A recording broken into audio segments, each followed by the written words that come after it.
Yay! Hey everybody, welcome back to the channel. Steph's so weird. I'm Steph. We're still here reading The Curse of the Blue Figurine by John Bellairs. And, geez, get settled, Steph, in your seat. We are doing chapter 7 today. And it's like 10-ish pages, so we'll see how it goes. But like the later half is a lot of dialogue. So it shouldn't be too bad, I think. And yeah, thanks. Okay, here we go. Chapter 7. The next day after school, Johnny went to the public library and consulted the unabridged dictionary. The unabridged was fun to use. It was a very thick and floppy book, and it stood on a swivel wooden stand in the corner of the reference room. A lot of its definitions were strange and interesting, and the book was full of pictures of weird objects, like arbalests and brassards and undershot water wheels. Johnny flipped straight to the T's because he had seen a picture of an Egyptian god there. At least he thought that's what he had. Ah, he was right. Here it was, a picture of the god Thoth. Thoth was a funny-looking thing. He had the body of a man and the head of an ibis, which is a hooked-beaked bird that looks sort of like a heron. Yeah.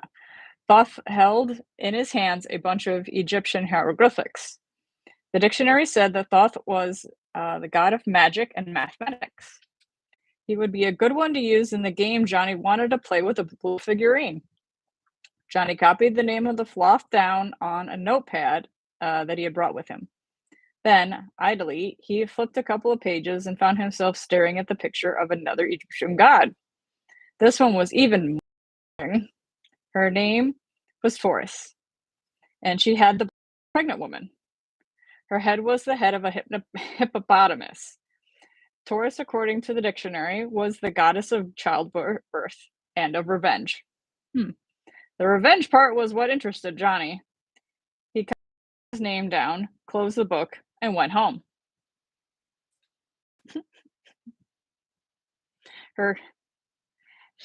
She had the body of a pregnant woman. Her head was the head of a hippopotamus. I just wanted to make sure that I got in there properly.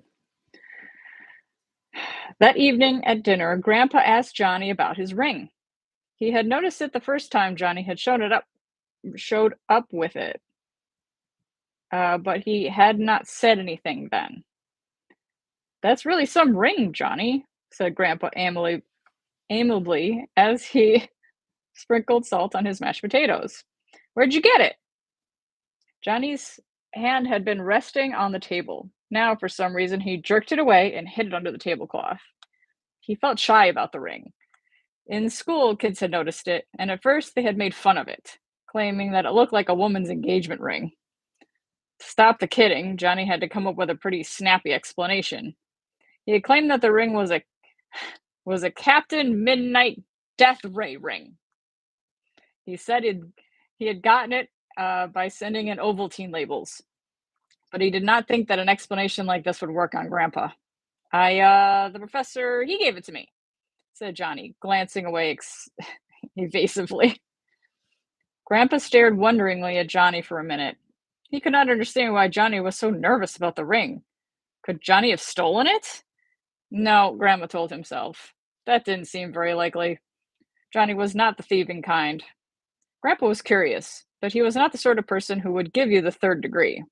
So he just dropped the subject and started talking about baseball. That night, Johnny dreamt a lot. At first, he dreamt that he was a moth, fluttering about on a summer night.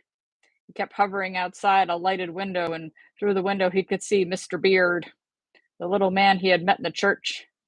The man was sitting at a table, reading, but no matter how much Johnny had the moth beat at the window with his wings, the man never looked up. Then the dream shifted, and Johnny was outside our Bart's antique store again.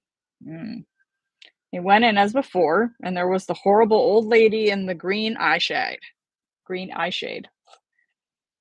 But this time, instead of trying to drag him down to the grave behind the counter, she chased him around and around the shop. up steep, rickety staircases, down long, dark hallways lined with dusty bureaus and bookcases and looming dark bedsteads. Johnny awoke around 3 in the morning, and he felt exhausted and strangely nervous. He got up, put on his slippers and bathrobe, and padded down the stairs. He tried the front door, but it was locked tight, as always. Then Johnny stood in the front hall listening. It was a still night. The apple tree outside the hall window hung perfectly motionless. For some reason, the house was making noise. I mean, all old houses make noises at night, creaks and cracks and pops, but this was different. It was a rustling noise, a strange, ghostly whispering. As Johnny listened, the noise died away, and the house was silent again. Eyes wide with wonder and fear, Johnny turned toward the stairs and slowly began to climb. Johnny did not get much sleep that night. He kept waking up and glancing anxiously around, straining to hear strange sounds. The next morning, he stood at his bureau in his rumpled pajamas. The face that stared back at him from the bureau mirror was red-eyed and woozy. On the clean, white runner lay the ring Mr. Beard had given him. Johnny picked the ring up and took it over to his hands, and turned it over in his hands. After the dreams he had, the sounds he had heard, and the night, he was beginning to wonder about the little game that Mr. Beard wanted him to play. Mr. Beard was a nice man. That was certainly true, and he was only trying to help Johnny. But what if the figurine really was magic? What if Eddie's broken arm hadn't just been a coincidence? Johnny fussed and fumed and thought some more, and as he thought, he slipped the ring on his finger. He looked at himself in the mirror and blinked. Things were suddenly clearer. How silly all his doubts and fears were. He ought to go ahead with the magic game. If he played the game, it would make him feel stronger and braver. And then he would be stronger and braver, just like Mr. Beard had said. Johnny went to the closet and opened the door. He knelt down and took the blankets and magazine and sweatshirts off the black book. He opened the lid and took the figurine out. Holding it in his hands, he said the prayer that he had made up. Thoth, attend me! Taurus, be my avenger!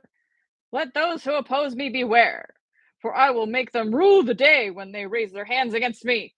By the name of Amun-Ra, I swear it. Johnny paused. If he was expecting magical fireworks, he was disappointed. The blue figurine smiled up at him as always, but it looked and felt exactly the way it always had. No voices spoke to him out of the air, no thunder rolled, no dark clouds came rushing in to hide the morning sun. Johnny felt slightly silly. He was glad there wasn't anyone in the room watching him. This is a dumb idea, he muttered to himself.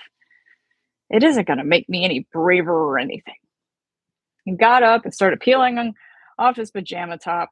It would be time to go to school soon. When Johnny walked into the church that morning, he suddenly remembered that it was the first day of May. So sorry. It had to be May. It's May Day. On the altar were fresh flowers, and the 6 tall candles were lit. May meant percussions with kids marching solemnly around the church, and hymns and incense and organ music. That was all right with Johnny. He loved parades and processions. Later, after Mass, Johnny was up in the 7th grade classroom, sitting at his desk. Sister Electa had not called the class to order yet. In fact, she was not even in the room. So everybody was just talking and goofing off. With his finger, Johnny idly drew circles in the layer of polish on the top of his desk. For no reason at all, his prayer book popped into his head. Johnny was very proud of his prayer book. His dad had given it to him as a going-away present before he had sent Johnny off to live with Grandma and Grandpa in Dustin Heights. Johnny used the prayer book every day. It was a black cover of genuine leather with a gold cross stamped on the spine. The pages were made of onion skin paper, thin and whispery, and the top edge of each page was gilded, so when the book was closed, a shimmering gold bar shone out at you. There were illustrations all through the book and fancy capital letters. And there were two bookmark ribbons, one purple and one red. The prayer book was one of Johnny's prized possessions. It felt good just to hold the book in his hand. Smiling, he reached down to the briefcase that stood on the floor next to his desk. The prayer book was in there with his other books. But Johnny's smile faded when he saw that the clasp on his briefcase was undone. Johnny was very fussy about the clasp. He always did it up after he had been taking something out of the briefcase. So it seemed pretty likely that somebody had been fooling around with his stuff. Alarmed, Johnny reached down and lifted the briefcase up into his lap. He opened the flap and peered inside. He could hardly believe it. His prayer book was gone. Angry tears sprang to Johnny's eyes. Who could have done such a dirty, rotten thing? His mind began to race. Had the briefcase been out of his sight this morning? Johnny thought hard. He had had it with him in the pew this morning, and then he had brought it over to the school, and since then he'd been sitting here at his desk, except for one brief trip to the pencil sharpener. So who? And then it came to him. Phil Epson, the kid behind him. Phil Epson was a weird kid. There was something wrong with his head, and so he did strange things and said strange things. Grandma had often said, grumbly, that Phil was proof of the fact that Catholic churches would take anybody. Johnny didn't like Phil much, but he didn't dislike him much either. And up until now, Anne figured that Phil was a thief. Johnny turned and looked at Phil. He was pretending to be very busy, leafing madly through his geometry book.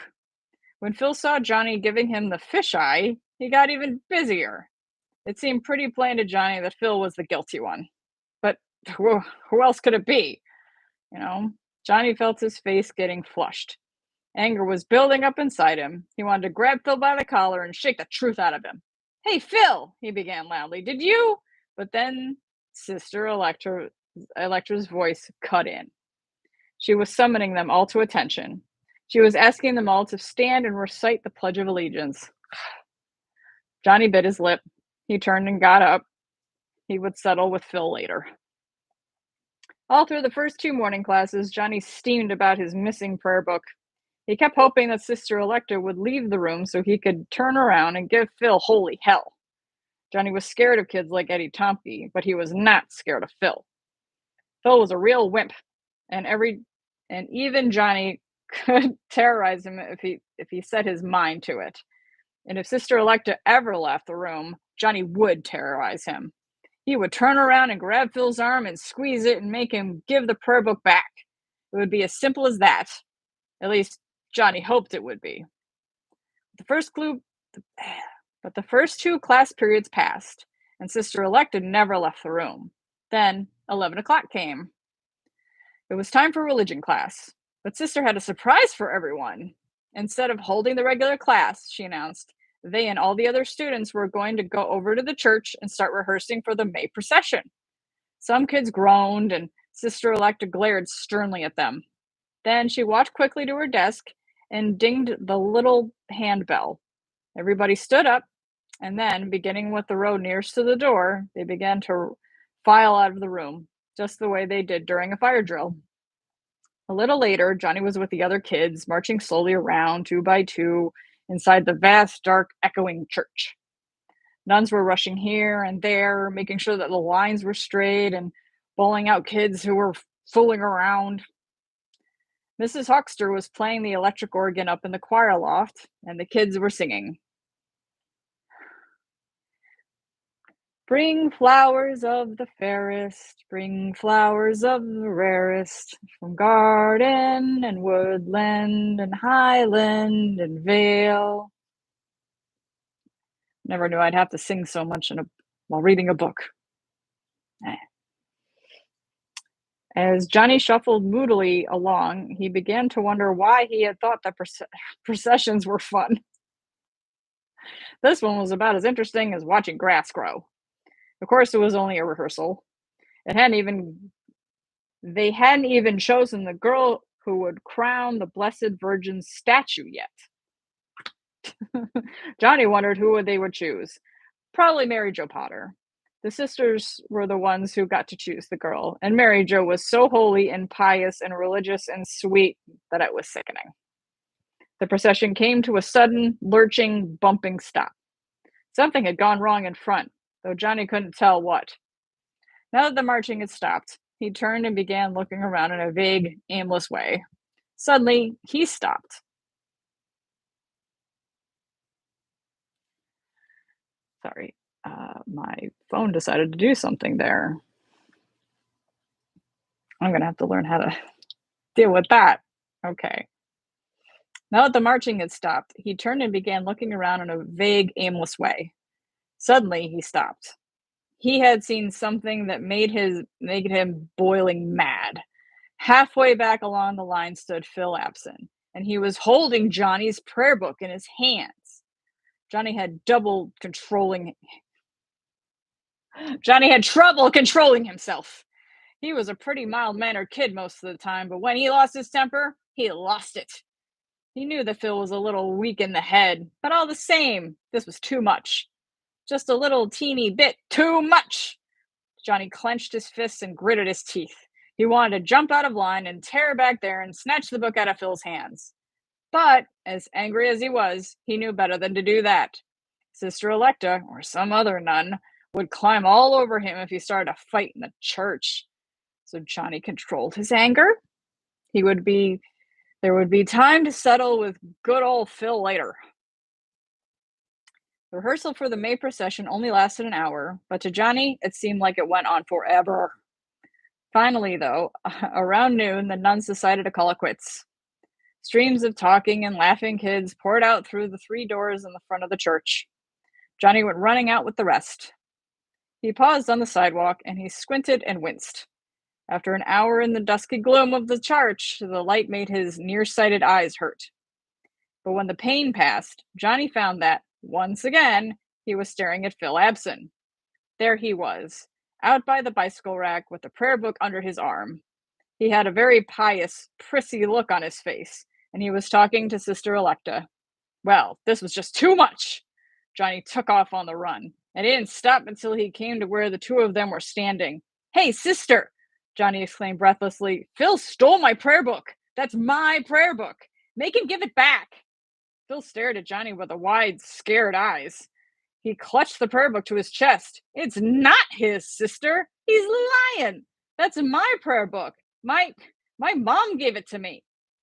"I'm not a liar, but he is," Johnny yelled, pointing a trembling finger at Phil. "He's a dirty, rotten liar. Sister, make him give it back. It's mine. I swear to God it is."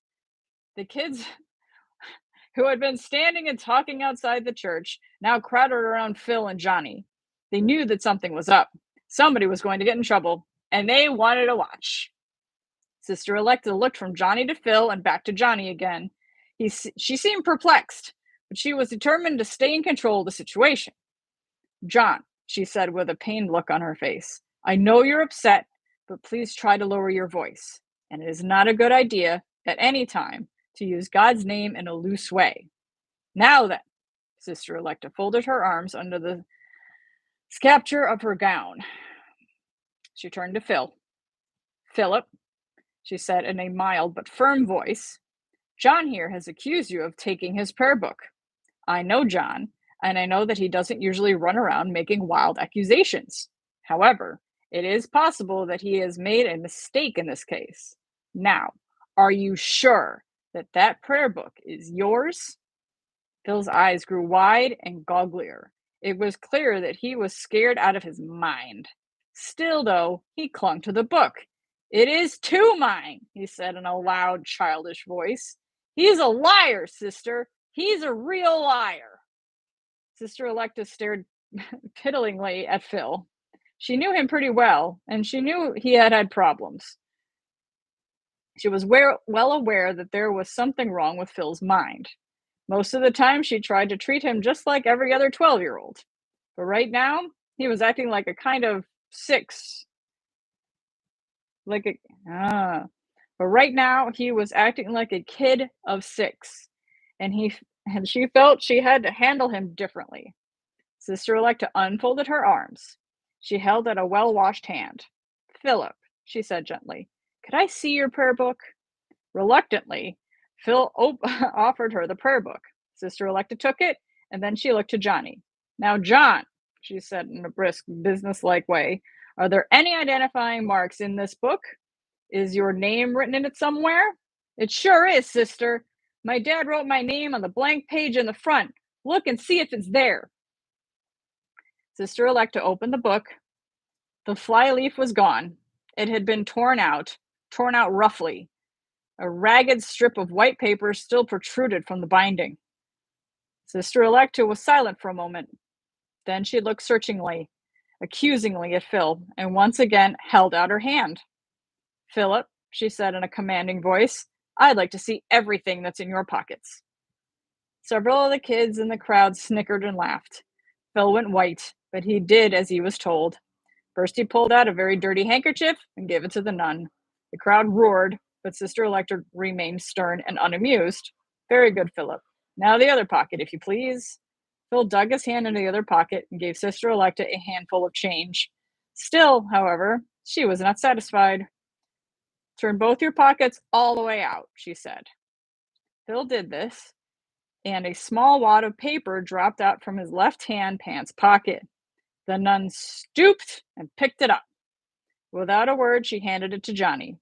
With difficulty, he uncribbled the tight little wad of paper, but even before he had done this, he knew what he had.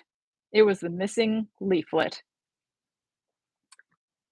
It was the missing flyleaf.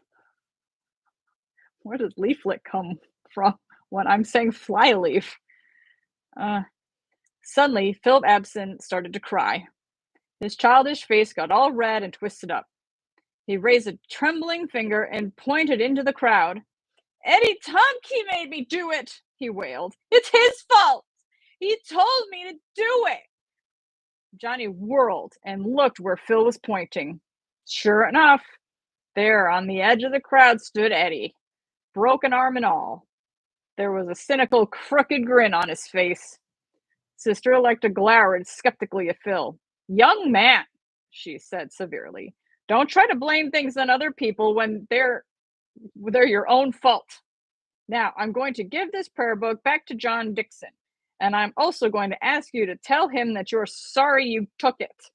And I'm afraid that you're going to have to stay after school today and have a little talk with me. Stealing is a somewhat more serious matter than you seem to think it is. Now, tell John that you're sorry you took his prayer book." Still sniffling, Phil turned to Johnny. He stared at Johnny's shoes and blew his nose before he spoke. "I'm sorry I took it," he said in a dull, defeated monotone. "But like I said, Eddie—" "Please!" exclaimed Sister Electa, cutting Phil off. "Please stop trying to blame others for what you did. Now, Philip, go into the school and wash your face and pull yourself together. As for the rest of you," she added, turning to the crowd of kids that were still eagerly watching, "please find something else to do with your time. Go eat your lunches. You've only got half an hour till classes begin again. Go on, all of you. Make yourselves scarce." Sister Electa made shooing motions with her hands. The crowd broke up. Johnny thanked Sister Electa hurriedly and turned away. He should have felt triumphant, but he didn't. Something was bothering him. Phil had said that Eddie made him steal the prayer book. Sister Electa did not believe Phil, but Johnny did. Eddie liked to boss around weak, helpless kids, and Phil was about as weak and helpless as they come. Even with a broken arm, Eddie could be pretty terrifying. He had probably threatened to do all sorts of nasty things to Phil unless he followed orders. As Johnny was still standing there, thinking, he suddenly felt somebody's hand patted him on the back. He turned. It was Eddie. Boy, old absent-minded can really tell him, can he? Eddie chorted. Eddie chorted. "Glad you got your prayer book back. They ought to toss that kid in the booby hatch. What a liar!" Still chorting, Eddie walked away. Johnny watched him go. That settled it. Eddie would never have done what he had done just Eddie would never have done what he had just done unless he was the guilty one. Johnny felt angry. He was also felt helpless and depressed. How long was he going to have to put up with Eddie? Would Eddie follow him around, all through 8th grade, playing dirty tricks on him and making his life miserable? Johnny did not have any answers to these questions. So he went back to the school building, clumped down the stairs to the basement lunchroom, and ate the sandwich and banana that he had brought with him. The rest of the school day passed in its usual way. Social studies and arithmetic for the last 2 hours of the day, the final prayer and the ringing of the bell for dismissal. And then all the kids swarmed down the worn, creaky stairs and out the front doors into the sunlight. As usual, Johnny was one of the last to leave. And when he finally did walk out the door, briefcase in hand, he didn't feel like going home. Not right away, anyway. So he decided to go down and walk by the river. The Merrimack River, one of the widest and longest rivers in New England, flowed through the middle of Dustin Heights. Along its banks stood abandoned factories, long red brick buildings with tall brick smokestacks rising above them. Many years ago, these factories had made cloth, but now they were closed, and their narrow windows were broken. Johnny liked the old factories. They were almost like haunted houses, and he walked around the grass-grown sidewalks of Water Street. As he walked along the grass-grown sidewalks of Water Street, he peered up at the buildings that towered over him. High up, set in the brick walls, were little red terracotta decorations, leering monster faces or the solemn bearded masks of, Johnny imagined, Greek gods. Or you might see a stone plaque that said Leverett Brothers Estate, established 1882. Leverett Brothers, established 1882. And here and there, in the empty spaces between the buildings, you might see an old rusty piece of machinery or a wooden clock face that had once been in a cupola somewhere. Cupola. After he had walked for 2 or 3 blocks, Johnny came to a place where a weedy courtyard opened out between 2 buildings. At the far end of the courtyard was a low, half-ruined brick wall. Set neatly in a row on top of the wall were some old glass bottles. And standing there, slinging rocks at the bottles with his good arm, was Eddie Tomke. Johnny froze. For a moment, he just stood there watching. Eddie hadn't seen him yet. He was busy slinging away, throwing sidearm and then overhand, and imitating the motions of big league baseball pitchers. His aim was pretty good. Pieces of broken glass lay at the base of the wall. Johnny wondered what he ought to do. Should he just slink on past, go about his business? Normally, that was what he would have done. But Johnny was feeling strange. A force was rising up inside him, something irresistible. It was this force that made him do what he did next. Hey, Eddie! He yelled suddenly. You made Phil steal my prayer book, didn't you? You rotten, flat-headed creep. I hope you fall down a manhole and break your other arm. You hear what I said, you rotten creep? You hear me? Johnny gasped and turned pale. He hadn't meant to yell like that. It had all just come pouring out of him, almost as if somebody else was using his body and his vocal cords. What was going to happen? Eddie turned around, slowly. His mouth was set in a tense scowl, and his eyes were like 2 gray stones. When he spoke, his voice was dangerously calm. Come over here and say that, John, baby. Johnny was terrified. He wanted to run, but his feet wouldn't move. Even with a broken arm, Eddie could make mincemeat out of him. The muscles in both his arms were like ropes, and his chest was like a cement wall. He would break his glasses and give him 2 black eyes and a split lip. He would beat Johnny to a pulp. Johnny began, but he couldn't get the words out. Rooted to the spot with fear, he watched as Eddie began walking slowly toward him. And then something strange and totally unexpected happened. Johnny felt a sharp pain in his ring finger, and it seemed to him that the yellow stone flashed. And then a strong wind began to blow. It sprang up out of nowhere and blew past Johnny. The bushes that grew in the courtyard flailed madly to and fro. Bits of paper sailed up into the air, and a cloud of yellowish dust flew at Eddie. Coughing and sputtering, Eddie staggered backwards. The wind blew harder and threw him, stumbling and reeling against the brick wall. Bottles flew this way and that, and when Eddie struck out a hand to steady himself, it came down on a piece of broken glass. Eddie howled and jerked his hand toward his mouth.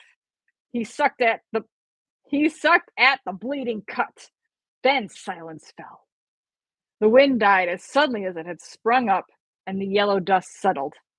Eddie looked at Johnny, and Johnny looked at Eddie, and which of them was more frightened, it would have been hard to say. And that was it. That was chapter 7. Oh my goodness, it's been 31 minutes. Oh, sorry, it was so long. Oh God. Yeah, I'm gonna have to work on this. I gotta work on this. There weren't Unfortunately there weren't any words I didn't know pretty much. Pretty much. Um, yeah. No, I was alright. I was alright. Yeah, it was alright. Uh, Someday I'm gonna be going back and editing this and it'll be great. That'd be so great. Then no one will know how I mess things up. Except you. Except you who bothered to come into the live and watch this. Okay. Okay. Had enough. That's it. All right. Thanks for chapter 7 today. We sure learned a lot. Johnny's sure spoke up for himself and that ring, telling you. That Mr. Beard is creepy. We like Coach Beard, but we don't like Mr. Beard. Nope. Nope, nope, nope. All right. Thank you all for being here. Glad you were here. Like and subscribe if you liked it. And I'll see you next time. Yay. Chapter 8 coming up.